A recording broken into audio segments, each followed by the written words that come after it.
Good morning. Here's the latest from the market open. The FTSE100 fell slightly this morning, down 0.06% at 10,284. In Europe, the CAC 40 edged down, but Germany's DAX gained 0.38% as investors responded positively to easing inflation data and expectations for future rate cuts.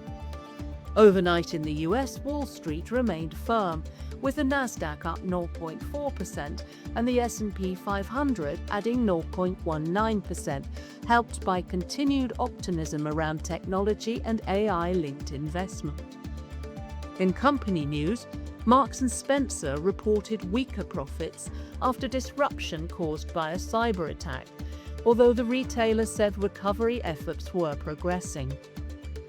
British Land, meanwhile, posted stronger earnings as demand for premium office space improved, supported by AI-related business expansion.